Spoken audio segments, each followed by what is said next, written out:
But for the first couple of minutes here, I'm just going to quickly go over a couple of things. First of all, it's tri pepper because we are using 3 peppers. This is a serrano pepper. It's going to have typical Mexican kind of flavor, and same with the jalapenos. They'll add a little bit of sweetness, a little bit of heat. But for the real big time heat, we're going to use these yummy Caribbean peppers. I grew these in the backyard along with the other peppers, and these things are out of control hot, so we're going to put a couple of those ones in there. Of course, we're going to need a lime. Okay, we are going to need some garlic, so we'll crush that up, chop it up. We're going to need some onion. You can use red or white onion. These are 10-15s. They offer a lot of sweetness and real onion taste. Of course, you're going to need to put lots of cilantro in there. It wouldn't be salsa if you didn't have cilantro. And a couple of optional things. I got some chipotle sauce we're going to put in there. But to get in the mood for making salsa, we should probably hit on some tequila. First thing we're going to do, we're going to have a little bit of tequila.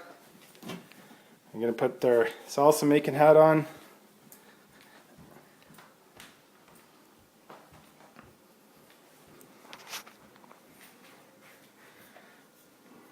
We got our tequila glasses here. Okay, I'm ready, honey. Come here.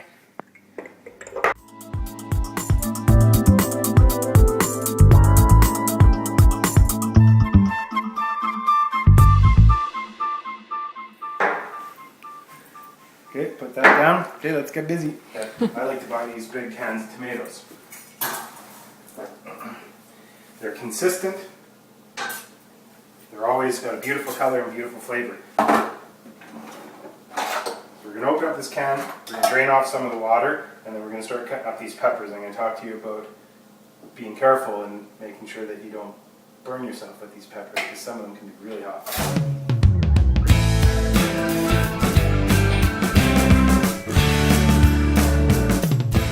Okay, so into the strainer.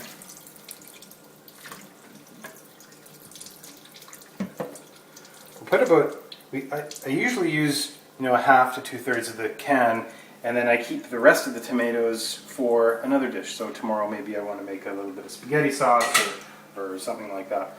Okay, so we're going to use about 2/3 of the can. We'll let that drain for a minute. Put this away.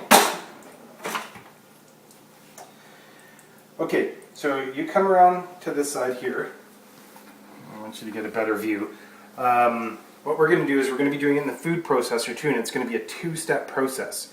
Okay, we're going to put some of the garlic, we're going to put some of the onion, some of the cilantro in here with the tomatoes. We're going to blend it up so it gets into a real fine paste and with tons and tons of flavor. And then we're going to put the rest of the tomatoes, the rest of the garlic, onions in, so it's a little bit of a coarser grind, so when you're dipping your chips into it, you can actually see all the different, the peppers and the onions and the cilantro and stuff. So,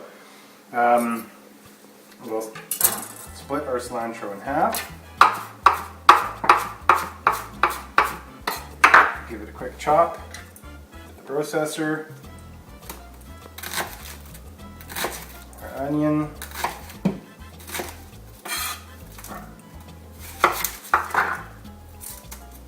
Peel off, and this is something that can be done relatively quick. If you're getting ready for a party, if you're entertaining people, it doesn't take more than about 20 minutes or so to put this together.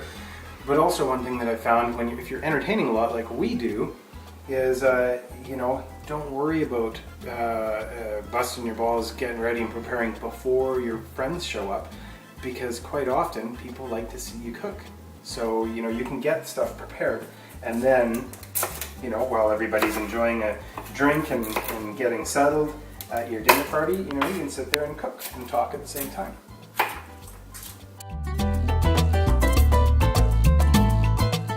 Oh, nice fresh garlic.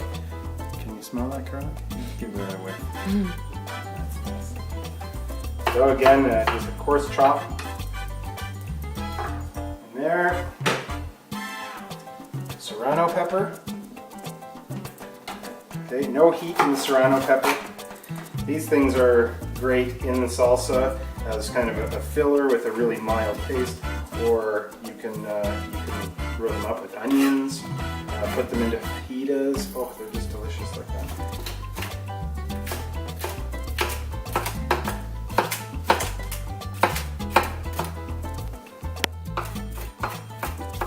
And the serrano peppers you can always find them at the grocery store. So again, a fairly coarse chop because they're going to get blended up really good in this first blend. Okay. We're going to use 2 of these Caribbean habaneros, 2 bad boys, extremely hot. And we're going to use 3 of these little jalapenos. Okay, so I'm going to do the jalapenos first. With any of these hot peppers, be careful. I have a lot of practice doing this, so I'm not going to use gloves. But definitely if you have some plastic gloves or some latex gloves, you probably want to wear those.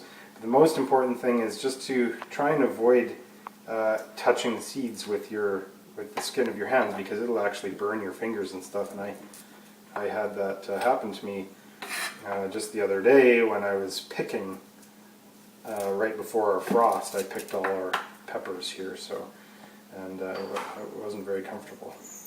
When you're cooking like this at home for your family and friends and stuff, it's it's just nice to be able to grow the food that you're eating. So this is very nice. So I'm going to set that little pile of jalapenos aside. I've already put the big stuff in there. Now it's time for the bad boys here. This one I'm going to make darn sure I don't touch any of the seeds with my fingers. There is a lot of seeds in there. Oh, if you could smell that, oh, he would say, ouch, that smells even hot.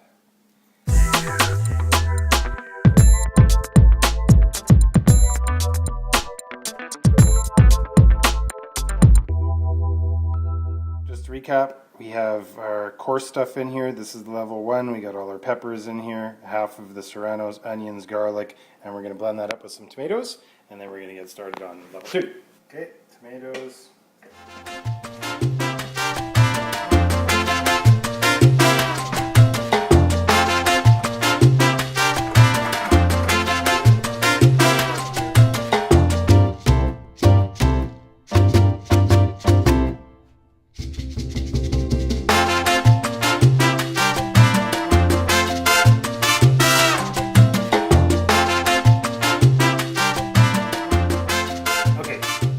That's done. Now we're going to start getting the lime juice together. Okay, so quickly, we have a lime. Cut it now, has tough skin there. We're going to take our little juicer, juice the whole lime.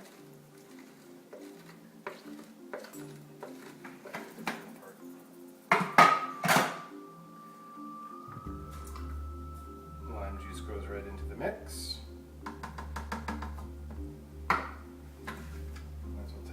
Off. Those are done. Okay, now the rest of our serranos and jalapeno peppers go into the mix.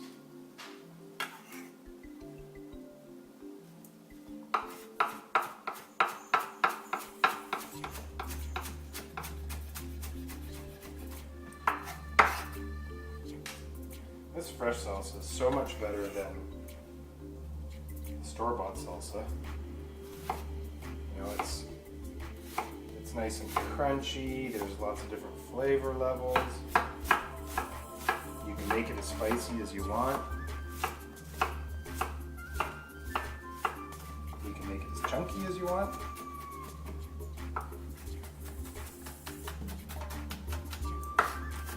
So this is a nice coarse cut on the onions. Into the mix. The rest of our garlic cloves here, we'll give them a nice little coarse chop here. It's always important to have a sharp knife too.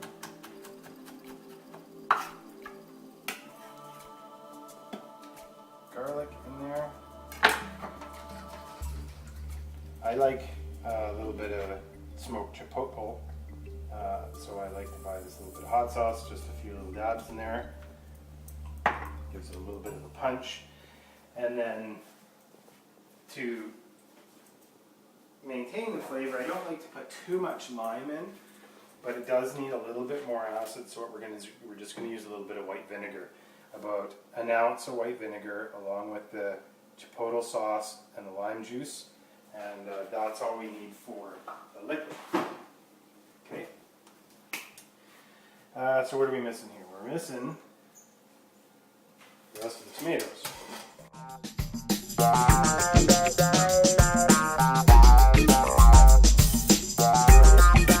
Okay, so we're ready to do the final couple of things here.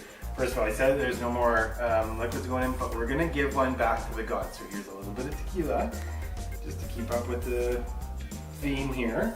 Okay, a little bit of salt, bring all the flavors together. Okay, Pepper Salsa goes back together. Give it a couple of quick pulses just to kind of mix everything up, chop the tomatoes a little bit, and then it's all done.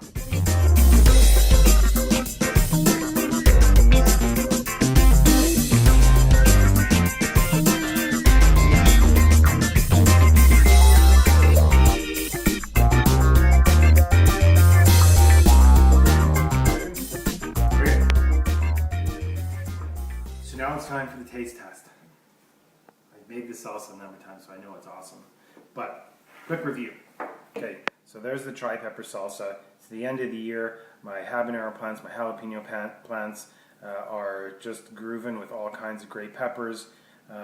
Be careful when you're skinning those habaneros. You can really burn yourself, so be careful doing that. But when you're eating this stuff, don't be careful. Enjoy it. You're going to get onion breath, you're going to get garlic breath. It's going to be awesome. And remember, when you're in Mexico next time, especially the Playa del Carmen area, or I guess anywhere, even along the Pacific coast, go into the tequila shops.